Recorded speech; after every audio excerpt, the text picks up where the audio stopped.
Listen, thank you all for coming out and being with us this afternoon. And this is a very historic place, and one that it's actually a monument to the power of the human spirit. When you think about this extraordinary rocket that's behind us, it's a tribute to what Americans can do when they have a bold vision, they implement that vision. It's a testimony to the can-do spirit that makes our nation great.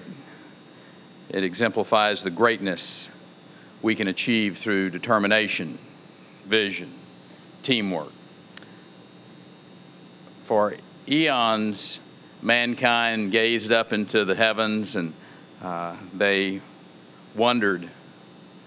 They looked at that moon and they had extraordinary thoughts.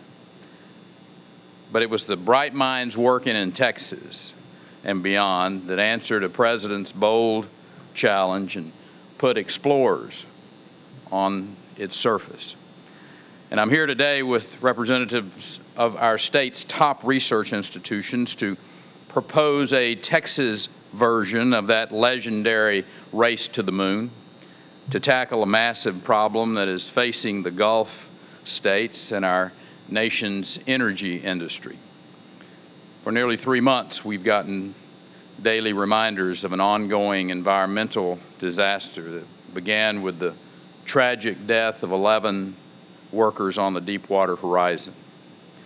And it's grown into an unprecedented scale, wreaking havoc and economic disaster along the Gulf Coast. Just 2 days ago, the first tar balls from this ongoing leak reached Texas shores, washing up on Galveston's East Beach and onto Crystal Beach on the Bolivar Peninsula. And they were very quickly cleaned up by the Texas General Land Office in conjunction with the Coast Guard. I want to assure Texans that we are taking aggressive steps to address this situation and to mitigate any effects to our beaches. We are taking all necessary measures and using all available resources to protect the Texas coastline. In a conversation with the Galveston mayor, he said to be sure and tell folks that the beaches are open and they're fine shape, and to get people there. We have a representative from the land office here that can answer any specific questions about that. But since the explosion on that rig, we've all watched in frustration as one attempt after another has failed to stem the flow of the oil. We must do better. We must do better at preventing disasters of this kind and quickly controlling those that might occur. We must do better at limiting the impact of such spills with better training and technology for cleanup crews. We face a clear decision that will have ramifications on our environment, on our economy, and in our communities. We will continue this perpetual cycle of disaster. Is that what we're going to do? Frustration of the blame game? Or will we take some deliberate, proactive steps to improve the safety of exploration, drilling, and production, both on land and the ocean floor? Fortunately, Texas is home to some of the brightest minds in the energy field. Men and women working in the private sector, in the public sector, at our prestigious universities. Today, I'm calling on these institutions, these industries, and these individuals to join forces, pool their vast intellectual capital, and begin to work together towards solving the unique challenges that are presented by the next generation of drilling. I'm announcing the formation of the Gulf Project, representing an unprecedented collaboration of the state's top scientists, engineers, researchers, focused on a clear set of vitally important goals of protecting our residents, our environment, and our economy. I've asked its members to prepare a comprehensive roadmap that will lead us to our destination, ensuring such a disaster doesn't happen again. We need new techniques and facilities to test the safety and reliability of current and next generation equipment.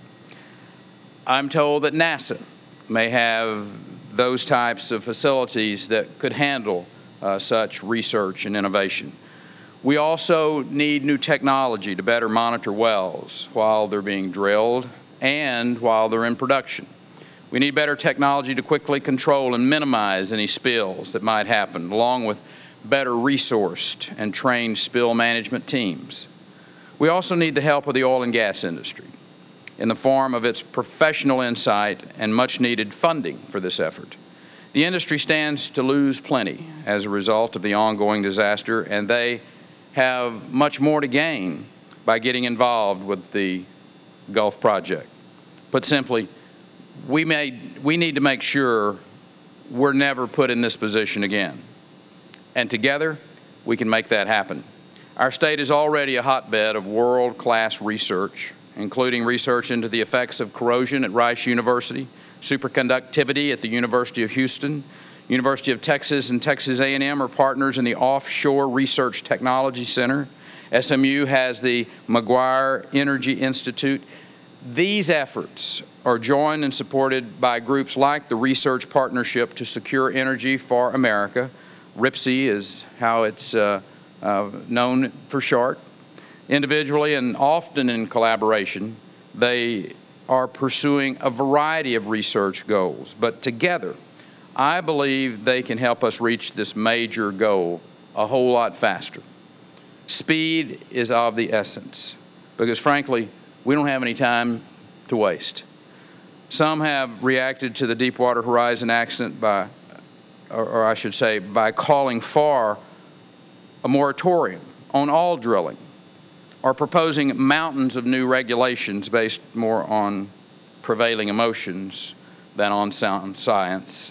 That sort of passionate response is possibly understandable, but it is neither appropriate nor is it likely to solve the actual problem in the Gulf. Considering our growing energy needs, it's not realistic either. The Gulf Project will produce the kind of sound science that leads to informed decisions and a new era in which energy exploration is not only safer, but it's also safer, not only safer for the men and women who are on those rigs, but it's also safer for our environment. Texas must take the lead in this effort because Texas knows energy. From the derricks that sprung up around the Spindletop back in the early days of the 1900s to the wind farms of today, Texas is a top energy producer. We have been synonymous with energy production and technology in the United States and beyond.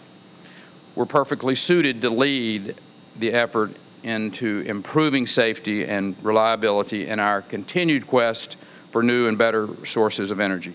The Texas spirit dictates that every challenge can be overcome, no matter how daunting the circumstances, no matter how difficult the execution. Working together, the best of Texas can solve this problem. Now I'd like to bring up someone who can speak a little bit more about the efforts of RPSEA, and that is Board Chairman Dr. Stephen A. Holditch of Texas A&M. Dr. Holditch. Thank you very much. We've been looking at this for a while, and what I want to tell you is some of the bullet points that we plan to look at with the Gulf Project. First of all, our mission statement.